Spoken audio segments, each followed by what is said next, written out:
Hi, Ryan Michael Galloway here with WeDon'tNeedNoStinkingRecordCompany.com. And yesterday we were talking about online marketing and online promoting.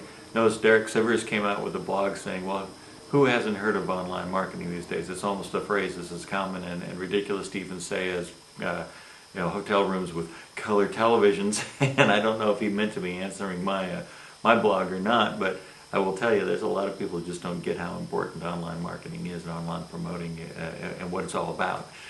But let's go to the next one, which is offline promoting. And something that actually ties in with both is first, establish a relationship with the folks that are the information brokers, the journalists and the bloggers and stuff like that. But offline, as in online, you've got three things to do with every kind of event that you might promote. Let's say you have a festival or a concert coming up and it's something special. Well, you've got the story about announcing it and that it's coming. And then when it's happening, you've got live coverage. And then when it's done, you've got a story to tell about what happened. So if you really want to get the bang for your buck, once you establish relationships with the media outlets, you've got three opportunities to get publicity. And it's funny, let's say you have an event that's even a total dud, maybe just 100 people show up at something that 1,000 people were supposed to show up. Well, you just write a story about all the great things that happened at that event, all the terrific people that played and the songs they played and the jokes they told and stuff like that. People don't know that there were only 100 people there. And so there's still a good chance to milk some more information, milk some more publicity out of that. 20 ways to make it in music, some other things to think about. I want you to learn about lights and sound and about managing the performance at your venue. I recently started a house gig, and it's at a hotel.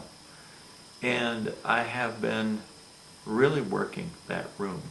Number one, I've taken total responsibility for the experience that the audience has there.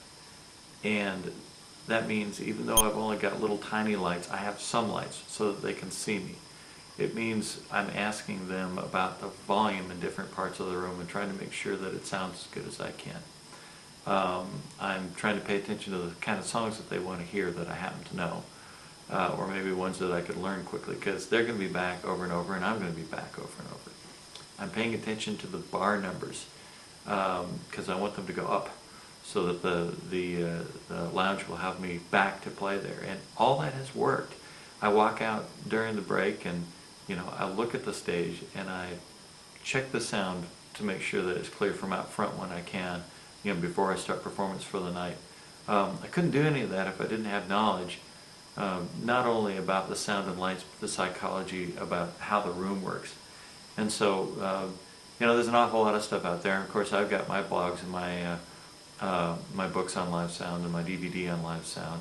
But there's other sources for live sound.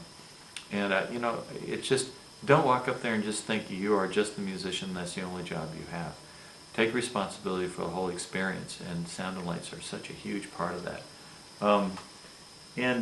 Just looking over at my notes here, it is very important that you drive your progress. No one else is going to do this for you. I know we want to rely on managers. I know we want to rely on record companies. Not me, because that's not my approach. I'm kind of the antithesis to that. I know we want to rely on somebody else to make it happen. And the fact is, nobody cares about this as much as you do. You can get them excited. You can get people to help you out. You can enlist partners in this thing. But you will be the only one that is responsible in the end for what's working and what's not. For me, my final point in this whole thing is, as I said the other day from the hospital, be relentless. Be relentless. Not only take responsibility, but don't stop pushing. I have continued to play through this recession. I'm not getting paid very well, but my pay is going up, and it's going up before anybody else's, because I'm paying attention to all these things and constantly paying attention and constantly continuing to play, whether I'm making great money or not making great money, and my audience is building, and it will come. Even though we've had a dip, it will come again.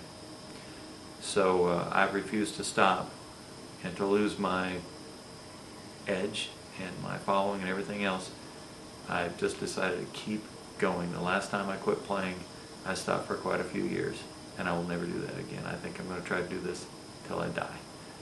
But anyway, that's my last piece of advice on 20 ways to make it in music. Be relentless. I am Ryan Michael Galloway, and you're at WeDon'tNeedNoStinkingRecordCompany.com. Thanks.